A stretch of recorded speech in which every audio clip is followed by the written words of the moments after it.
पूंजी लाभ शीर्षक से आए के इस चौथे भाग में आपका पुनः स्वागत है।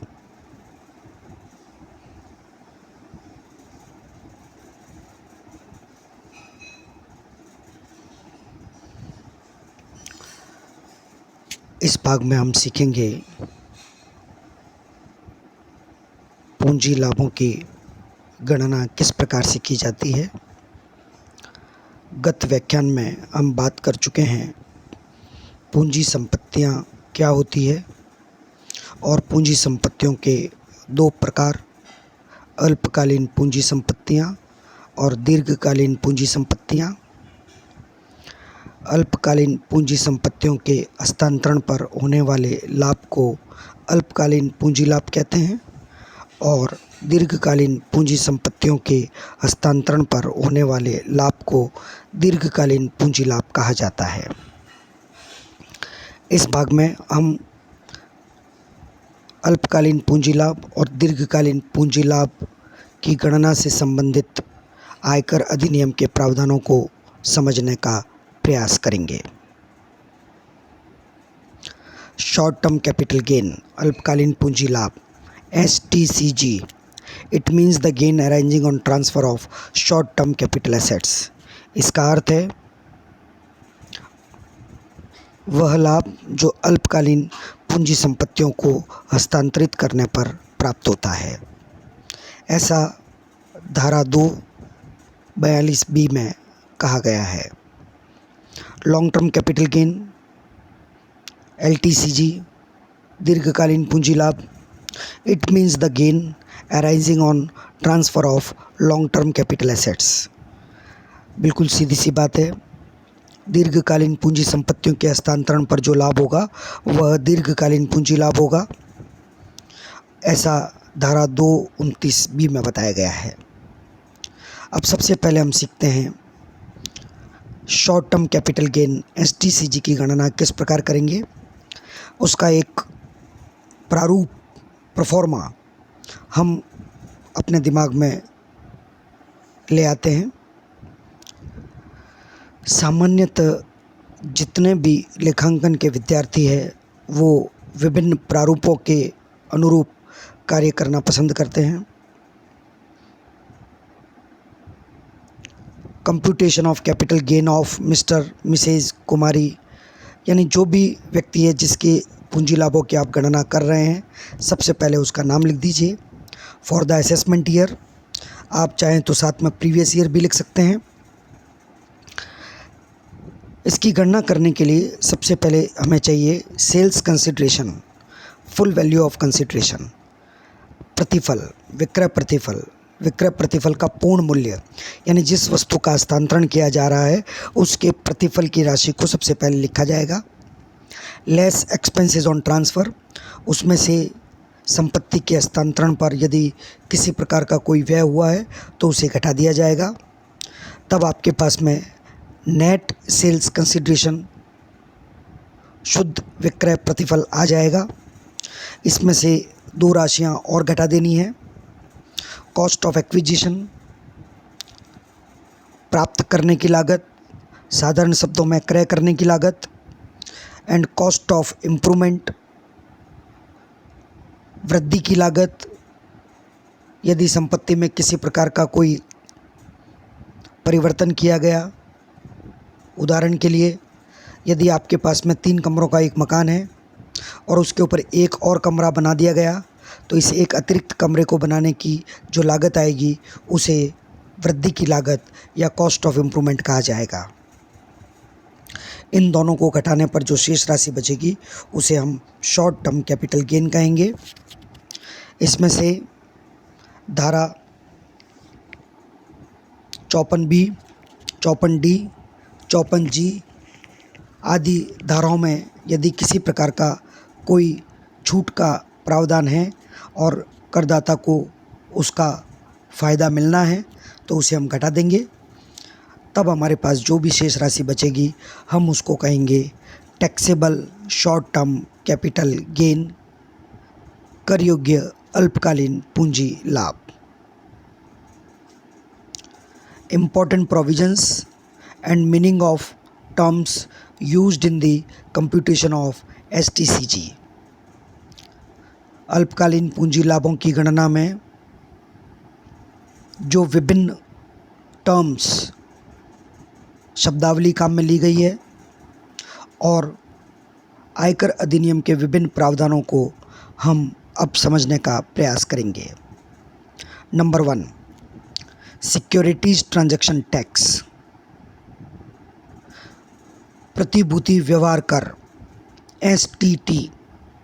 No deduction shall be allowed in computing the income chargeable under the head capital gains in respect of any sum paid on account of securities transaction tax. ये महत्वपूर्ण प्रावधान है। जितनी भी प्रतिभूतियों का लेन देन मान्यता प्राप्त स्टॉक एक्सचेंज में होता है, ऐसे प्रत्येक व्यवहार पर सिक्योरिटीज ट्रांजैक्शन टैक्स लगाया जाता है। सिक्योरिटीज ट्रांजैक्शन टैक्स को अल्पकालीन पूंजी लाभ की गणना में से घटाने का कोई प्रावधान नहीं है। इसे विक्रय हेतु किए गए व्ययों को मानकर घटाने की भी आवश्यकता नहीं है। स्पष्ट प्रावधान है, STT को अल्पकालीन पूंजी लाभ की गणना में से नहीं घटाया जाएगा। नंबर 2, सेल्स कंसिडरेशन, विक्रय प्रतिफल, फुल वैल्यू ऑफ कंसिडरेशन, जिसे प्रतिफल का पूर्ण मूल्य भी कहा जाता है। It refers to sale value of the assets. इसका अर्थ है संपत्ति का विक्रय मूल्य इन फॉर्म ऑफ मनी और मनी इज वर्थ, जो मुद्रा या मुद्रा के समानांतर किसी भी मूल्य में हो सकता है। कंसिडरेशन इन इंस्टॉलमेंट्स, प्रतिफल जब किस्तों में भुगतान किया जाए। In case consideration is receivable in instalments in different years, the value of consideration shall be taxable in the year of transfer entire value of the consideration. जब किस्तों में प्रतिफल का भुगतान किया जाता है, यानी एक से अधिक वर्षों में प्रतिफल प्राप्त होगा, तो भी जिस समय उस संपत्ति को हस्तांतरित किया गया या आयकर अधिनियम में जिसे हस्तांतरण मान लिया गया, उस दिन समस्त प्राप्त होने वाली राशि, प्राप्त हो या न हो, चाहे बाद में किस्तों में मिलेगी, उसे संपत्ति का पूर्ण प्रतिफल मूल्य माना जाएगा और अल्पकालीन पूंजी लाभ की गणना में उस संपूर्ण मूल्य को ही सम्मिलित किया जाएगा। Fair market value deemed to be full consideration of in certain cases, section 50D, where the consideration received or accruing as a result of the transfer of a capital assets by an SEC is not ascertainable or cannot be determined, then for the purpose of computing income chargeable to tax as capital gain, the fair market value of the said assets on the date of transfer shall be deemed to be the full value of the consideration received or accruing as a result of such transfer। जहाँ पर किसी भी संपत्ति को हस्तांतरित करते समय उसका पूर्ण प्रतिफल या विक्रय प्रतिफल उपलब्ध नहीं हो, तो हस्तांतरण की दिनांक को जो उस संपत्ति का उचित बाजार मूल्य होगा, उसे ही पूर्ण प्रतिफल या पूर्ण विक्रय प्रतिफल मान लिया जाएगा। एक्सपेंसेस ऑन ट्रांसफ़र, संपत्ति को हस्तांतरण करने के व्यय। It means any expenditure incurred wholly and exclusively in connection with such transfer, such as brokerage or commission incurred for securing buyer। यदि किसी वस्तु को बेचने, हस्तांतरित करने के लिए कोई भी प्रकार का व्यय किया जाता है, तो उसे एक्सपेंसेस ऑन ट्रांसफ़र, हस्तांतरण का व्यय माना जाएगा। उदाहरण के लिए कमीशन या ब्रोकरेज जो दी जाती है ताकि जो एजेंट है वह क्रेता की व्यवस्था कर सके। कॉस्ट ऑफ स्टाम्प, यदि सरकार द्वारा कोई स्टाम्प ड्यूटी लगाई गई है और आपने कोई स्टाम्प परचेज किए हैं, उनकी लागत। रजिस्ट्रेशन फ़ीस, यदि किसी प्रकार का पंजीकरण करवाना हो तो उसकी फ़ीस बाय द वेंडर, विक्रेता द्वारा। ट्रैवलिंग एक्सपेंसेस, यदि विक्रेता को अपनी संपत्ति को हस्तांतरित करने के लिए किसी प्रकार की यात्रा करनी पड़े। It is reduced from sales consideration, इसे विक्रय प्रतिफल में से घटा दिया जाता है टू गेट नेट कंसिडरेशन, शुद्ध प्रतिफल का मूल्य ज्ञात करने के लिए। नोट्स, कुछ महत्वपूर्ण बिंदु। Expenditure must be necessary to effect the transaction and should not be vague. जो भी व्यय होता है वह हस्तांतरण के इस व्यवहार को करने के लिए होना चाहिए, वेग नहीं होना चाहिए। वेग का अर्थ है व्यय ऐसा ना हो जो अस्वाभाविक लगे। एक्सपेंडिचर ऑन ट्रांसफ़र में बी इनकर्ड प्रायर टू और आफ्टर कंप्लीशन ऑफ ट्रांसफ़र। इस प्रकार के व्यय हस्तांतरण से पहले अथवा बाद में किए जा सकते हैं। If expenditure has been allowed as deduction under any other head of income, then the same cannot be claimed as deduction under section 48. यदि इस प्रकार के व्ययों को आयकर अधिनियम की किसी अन्य धारा में किसी अन्य शीर्षक में से घटा दिया गया है, वहाँ पर उसकी छूट ले ली गई है, तो यहाँ पर धारा 48 में किसी भी प्रकार का कोई भी छूट का दावा नहीं किया जा सकेगा। Important provisions and meaning of term used in the computation of STCG। अभी हम उन्हीं बिंदुओं को आगे बढ़ा रहे हैं।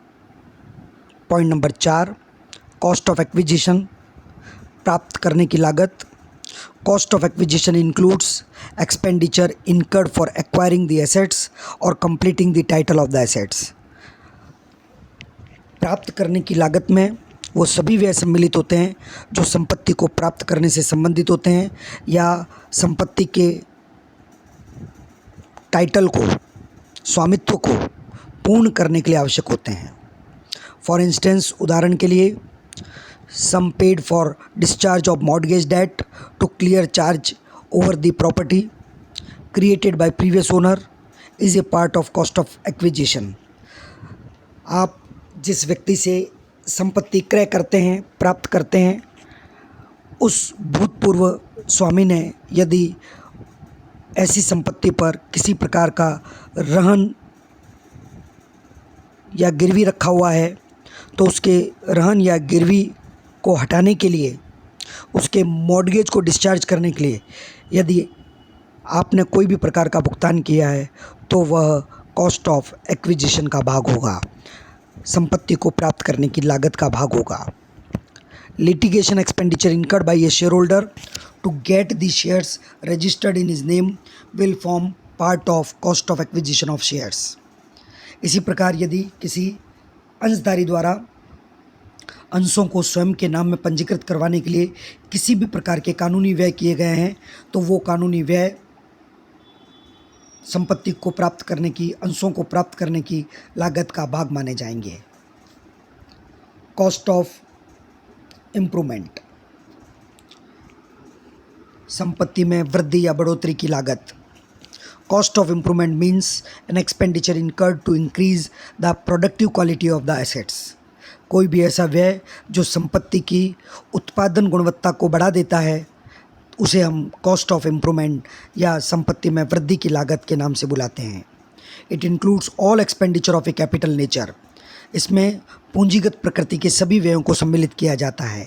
Incurred in making any additions, जो कोई भी प्रकार की वृद्धि करने में किए जाते हैं, और अल्ट्रेशंस या उसमें किसी प्रकार का परिवर्तन करने के लिए किए जाते हैं टू द कैपिटल एसेट्स, पूंजी संपत्ति में। कुछ महत्वपूर्ण बिंदु। Any expenditure which is deductible in computing the income chargeable under any other head of income shall not be treated as cost of improvement. यदि कोई भी प्रकार का ऐसा व्यय है जो आयकर अधिनियम की किसी अन्य शीर्षक में घटाया जा सकता है या घटाया जाता है तो उसे कभी भी कॉस्ट ऑफ इम्प्रूवमेंट वृद्धि की लागत का भाग नहीं माना जाएगा। आइए अब हम STCG की गणना को एक उदाहरण से समझने का प्रयास करते हैं। Mister Divyansh had purchased a golden ring as on 17th August 2018 for rupees 20,000. On 1st May 2019, he has sewn a diamond on it costing rupees 25,000. Mister Divyansh ने 17 अगस्त 2018 को 20,000 रुपये में एक सोने की अंगूठी खरीदी और 1 मई 2019 को उसने उसके ऊपर एक 25,000 रुपये की लागत से हीरा लगवा लिया, डायमंड लगवा लिया। On 1 August 2019 he sold such ring for 80,000। 1 अगस्त 2019 को उसने यह अंगूठी 80,000 रुपये में बेच दी। And incurred brokerage for arranging customer rupees 5,000। उसने 5,000 रुपये की आड़त का भुगतान किया, ब्रोकरेज का भुगतान किया जिस व्यक्ति ने उसके लिए कस्टमर की व्यवस्था की, ग्राहक की व्यवस्था की। Compute capital gain. सबसे पहले ये ध्यान रखिए इस संपत्ति को प्राप्त किया गया था 17 अगस्त 2018 को और यह संपत्ति किसी भी विशिष्ट श्रेणी में नहीं आती। अतः जब तक इस संपत्ति को 36 महीने या उससे अधिक अवधि के लिए नहीं रखा जाए तब तक इसे अल्पकालीन पूंजी संपत्ति माना जाएगा और इसे 36 माह की अवधि पूरी होने से पहले दिव्यांश ने बेच दिया है। अतः यह एक अल्पकालीन पूंजी संपत्ति होगी और इसको बेचने से होने वाला लाभ अल्पकालीन पूंजी लाभ होगा। अब हम इसकी गणना करते हैं। सबसे पहले लेंगे विक्रय प्रतिफल 80,000 रुपये। उसमें से विक्रय करने से संबंधित व्ययों को घटा देंगे 5,000 रुपये, तो शुद्ध विक्रय प्रतिफल बच गया 75,000 रुपये। संपत्ति को प्राप्त करने की लागत है 20,000 रुपये और संपत्ति को वृद्धि करने की लागत है 25,000 रुपये। इस प्रकार इन दोनों को 45,000 रुपये घटाने के पश्चात शेष रही राशि 30,000 रुपये शॉर्ट टर्म कैपिटल गेन कहलाएगी, STCG कहलाएगी। ठीक इसी प्रकार से अब हम गणना करना सीखेंगे दीर्घकालीन पूंजी लाभों की, LTCG की, लॉन्ग टर्म कैपिटल गेन की। उसके लिए भी हम एक प्रारूप को समझने का प्रयास करते हैं। इसमें भी सबसे पहले sales consideration, full value of consideration लिखा जाएगा। विक्रय प्रतिफल या पूर्ण प्रतिफल की पूर्ण मूल्य को लिखा जाएगा। इसमें से भी संपत्ति के हस्तांतरण पर होने वाले व्ययों को घटा दिया जाएगा तो हमारे पास में शुद्ध विक्रय मूल्य आ जाएगा या शुद्ध प्रतिफल की राशि आ जाएगी। इसमें से भी घटानी हमें वही दोनों राशियां हैं लेकिन थोड़े परिवर्तन के साथ। कॉस्ट ऑफ एक्विजिशन की स्थान पर यहाँ पर आ जाएगा indexed cost of acquisition. Indexed cost of acquisition सूचकांकित प्राप्ति की लागत क्या होती है इसके बारे में अभी थोड़ी देर बाद में बात करेंगे। इंडेक्स्ड कॉस्ट ऑफ इम्प्रूवमेंट सूचकांकित वृद्धि की लागत क्या होती है इसके बारे में भी हम थोड़ी देर बाद में बात करेंगे। यानी वहाँ पर हम कॉस्ट ऑफ एक्विजिशन घटाते थे, कॉस्ट ऑफ इम्प्रूवमेंट घटाते थे, यहाँ पर सूचकांकित प्राप्ति की लागत और सूचकांकित वृद्धि की लागत को घटा देंगे तो हमारे पास में लॉन्ग टर्म कैपिटल गेन आ जाएगा, दीर्घकालीन पूंजी लाभ आ जाएगा।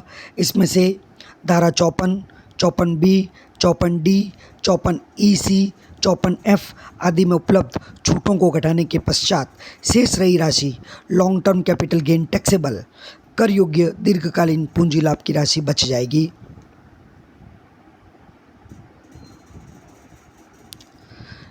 यहाँ पर भी जो महत्वपूर्ण शब्दावली काम में ली गई है और जो आयकर अधिनियम के इससे संबंधित प्रावधान है उनको समझने का प्रयास करते हैं।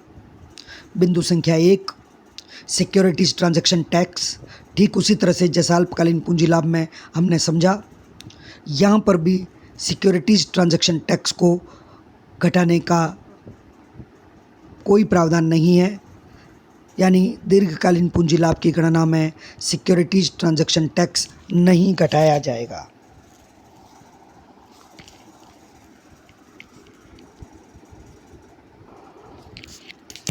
Number 2, indexed cost of acquisition. It means the cost of acquisition as discussed in case of short-term capital gain adjusted according to the price level of the year of sale. यहाँ पर कॉस्ट ऑफ एक्विजिशन का अर्थ तो वही है जो हमने अल्पकालीन पूंजी लाभ की गणना में सीखा था, परंतु उसको मूल्य वृद्धि के अनुपात में जिस वर्ष में उस संपत्ति का हस्तांतरण या विक्रय किया जाता है, जब समायोजित कर लिया जाएगा तब हम उसको इंडेक्स्ड कॉस्ट ऑफ एक्विजिशन के नाम से बुलाएंगे। As per explanation to section 48 धारा 48 में दिए गए स्पष्टीकरण के अनुसार indexed cost of acquisition is an amount which bears to the cost of acquisition the same proportion as cost inflation index. सूचकांकित प्राप्ति की लागत ठीक वही राशि है जो प्राप्ति की लागत को आनुपातिक रूप से मूल्य वृद्धि सूचकांक के आधार पर समायोजित की जाती है। For the year in which the asset is transferred bears to the cost inflation index for the first year in which the asset was held by SSC और for the year beginning on 1 April 2001। उस दिन के मूल्य वृद्धि सूचकांक के साथ समायोजित करना है जिस प्रथम वर्ष में उस संपत्ति को करदाता द्वारा प्राप्त किया गया था या 1 अप्रैल 2001 को जो मूल्य वृद्धि सूचकांक था, विच एवर इज लेटर, दोनों में से जो भी बाद में हो। इसको साधारण तरह से समझने के लिए एक फॉर्मूले के रूप में लिख लेते हैं तो आपको बिल्कुल आसानी से समझ में आ जाएगा। इंडेक्स्ड कॉस्ट ऑफ एक्विजिशन सूचकांकित प्राप्ति की लागत is equal to cost of acquisition प्राप्ति की लागत multiplied by indexed of the year of sale, year of transfer. जिस ईयर में, जिस वर्ष में आप संपत्ति को हस्तांतरित करते हैं या विक्रय करते हैं उस वर्ष का सूचकांक, और उसमें भाग देना है index of the year of acquisition, जिस वर्ष में आपने संपत्ति को प्राप्त किया था उस वर्ष का सूचकांक। Note: indexed cost of acquisition has to be ascertained with reference to the date of acquisition and not with reference to the date when such asset becomes a capital assets। यहाँ पर एक बात और ध्यान रखनी है कि आपको इंडेक्स नंबर उस वर्ष का लेना है जिस वर्ष आपने उस संपत्ति को प्राप्त किया था, न कि उस वर्ष जिस वर्ष वो संपत्ति पूंजी संपत्ति के रूप में परिवर्तित हो गई। उदाहरण के लिए, एक व्यक्ति सोने चांदी का व्यापार करता है तो उसके दुकान में जो सोना चांदी उपलब्ध है वह माल है, व्यापारिक रहतिया है, पूंजी संपत्ति नहीं है। परंतु किसी दिन वह अपना व्यापार बंद करके सारे उपलब्ध सोना चांदी को अपने घर पे ले आता है, अपने व्यक्तिगत प्रयोग के लिए ले आता है, तो व्यक्तिगत प्रयोग की जो ज्वेलरी है वह पूंजी संपत्ति कहलाती है।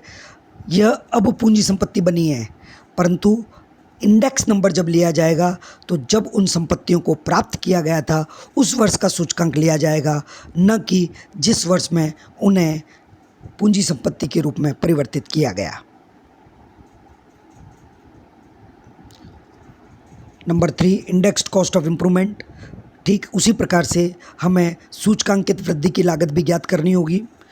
वृद्धि की लागत का अर्थ ठीक वही है जो हमने शॉर्ट टर्म कैपिटल गेन अल्पकालीन पूंजी लाभ में समझा, और यहाँ पर प्राप्त करने वाले वर्ष से जो सूचकांक प्राप्त किया जाता है उसका समायोजन आनुपातिक रूप से जब विक्रय वाले या हस्तांतरण वाले वर्ष में समायोजित कर दिया जाता है, और यहाँ पर संपत्ति को प्राप्त करने के स्थान पर जिस वर्ष संपत्ति को वृद्धि की जाएगी, यानी वृद्धि की लागत जिस वर्ष में की जाएगी, वास्तव में व्यय किया जाएगा, उस वर्ष का सूचकांक लेकर के आनुपातिक रूप से जब हम संपत्ति की लागत को बढ़ा देंगे तो उसे सूचकांकित वृद्धि की लागत कहेंगे।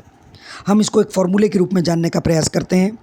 Indexed cost of improvement is equal to cost of improvement, वृद्धि की लागत, multiplied by index of the year of transfer. ये तो वही लेना है उसी वर्ष का सूचकांक लेना है जिस वर्ष संपत्ति को हस्तांतरित किया गया। लेकिन जब भाग देंगे तो index of the year of improvement, यानी जिस वर्ष में वृद्धि की गई, एडिशन किया गया, उस वर्ष का सूचकांक लिया जाना है। अब हम जान लेते हैं कॉस्ट इन्फ्लेशन इंडेक्स क्या होता है। मूल्य वृद्धि सूचकांक क्या होते हैं? कॉस्ट इन्फ्लेशन इंडेक्स, मूल्य वृद्धि सूचकांक, in relation to a previous year, किसी गत वर्ष से संबंधित, means such index as the central government may having regard to 75% of average rise in the consumer price index. उपभोक्ता मूल्य सूचकांक में जो वृद्धि होती है उसको ध्यान में रखते हुए उसके 75% के बराबर केंद्रीय सरकार द्वारा जो सूचकांक घोषित किए जाएंगे for the immediately preceding previous year, तुरंत पूर्व के गत वर्ष के लिए, to such previous year by notification in the official gazette, official gazette में एक नोटिफिकेशन जारी करके, स्पेसिफाई इन दिस बिहाफ, इस बारे में स्पष्टीकरण देते हुए। Cost inflation index for different financial years is given in next slide. Next slide के अंदर हम जो केंद्र सरकार द्वारा विभिन्न वित्तीय वर्षों के लिए मूल्य सूचकांक जो घोषित किए गए हैं आयकर अधिनियम के उद्देश्यों के लिए, उनको हम इस अगली स्लाइड में पढ़ने जा रहे हैं। 2001-2002 वर्ष के लिए यह 100 था, फिर इसमें उत्तरोत्तर वृद्धि होती गई।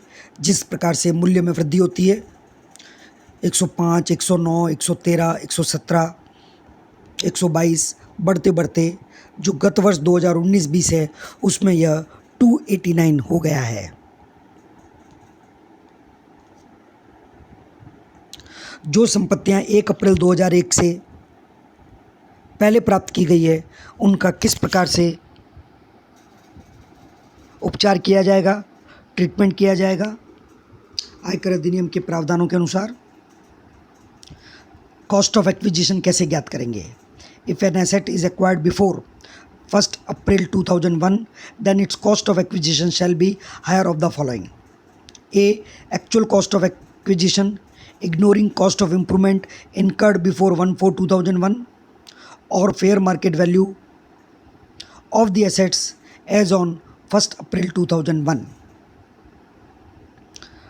अगर कोई संपत्ति 1 अप्रैल 2001 से पहले प्राप्त की गई है, क्योंकि मूल्य वृद्धि सूचकांक 2001-2002 से दिए गए हैं, तो उसके पहले प्राप्त की गई संपत्ति की लागत निम्न दो राशियों में से जो अधिक होगी उसे संपत्ति की प्राप्ति की लागत माना जाएगा। ए. संपत्ति को क्रय करने की वास्तविक लागत, जिसमें कोई भी प्रकार की यदि वृद्धि की गई है तो उसको हटा दिया जाएगा, उसको इग्नोर कर दिया जाएगा। और हम ये बात कर रहे हैं 1 अप्रैल 2001 से पूर्व किसी प्रकार का कोई एडिशन या वृद्धि की गई हो उसको छोड़ देना है। और बी लेना है 1 अप्रैल 2001 को उस संपत्ति का उचित बाजार मूल्य। इन दोनों में से जो भी ज़्यादा होगा उसे 1 अप्रैल 2001 की प्राप्ति की लागत मान लिया जाएगा। एक्सेप्शन, अपवाद, the option is not available in case of, ये निम्न संपत्तियों के मामले में इस प्रकार का विकल्प आपके पास उपलब्ध नहीं है। Number 1, assets on which depreciation is allowed, ऐसी संपत्तियां जिन पर मूल्यह्रास स्वीकृत है धारा 32(1)(2) में। और सेल्फ जनरेटेड एसेट्स, जो स्वयं प्रतिस्थापित की गई संपत्तियां हैं, other than bonus shares, bonus shares को छोड़कर, उदाहरण के लिए ख्याति यानी गुडविल, ये स्वयं ही जनरेट की जाती है, स्वयं ही उत्पादित की जाती है।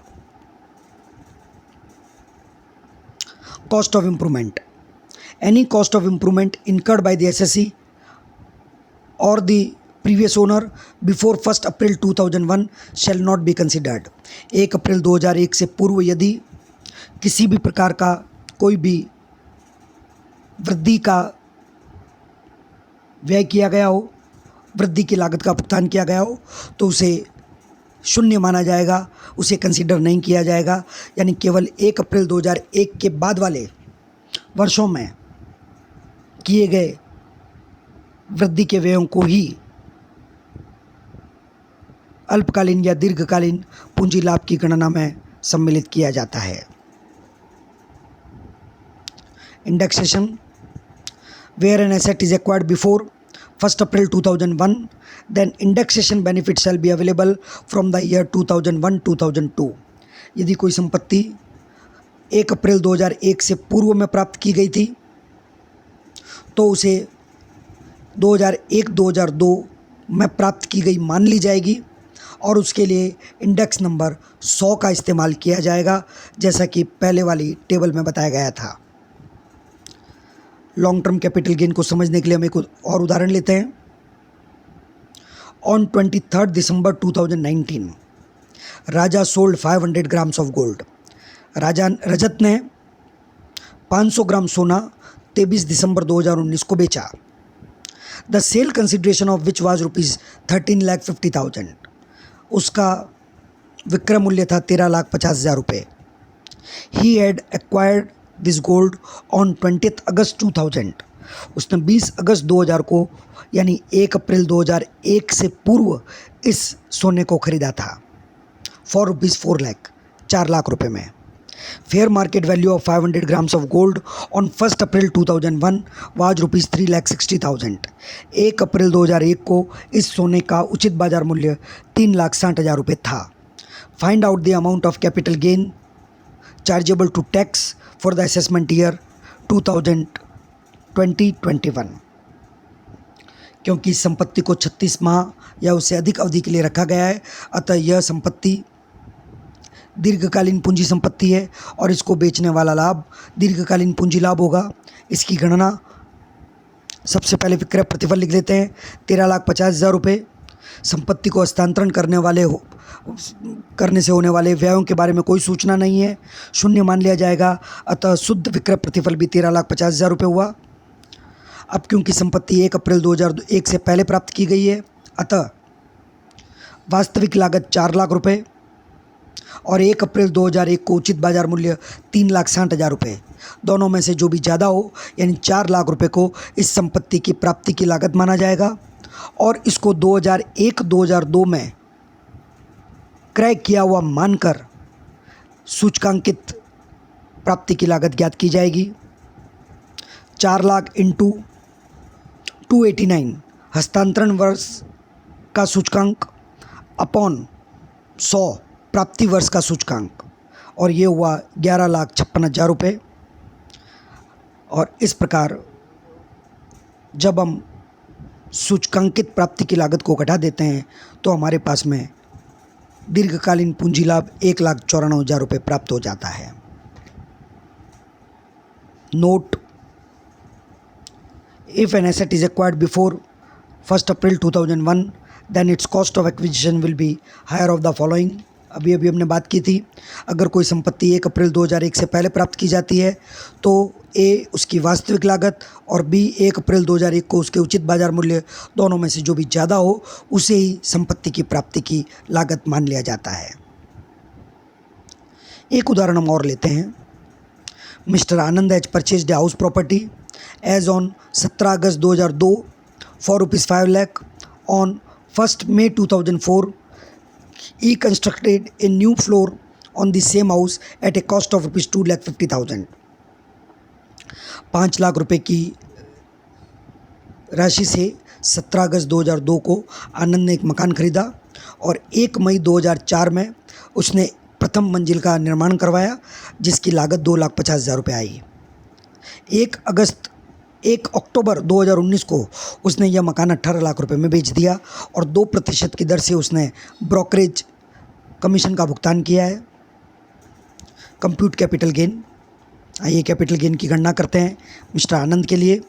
सबसे पहले विक्रय प्रतिफल 18 लाख रुपए, 2% उसने संपत्ति को हस्तांतरण करने से संबंधित व्यय किया है।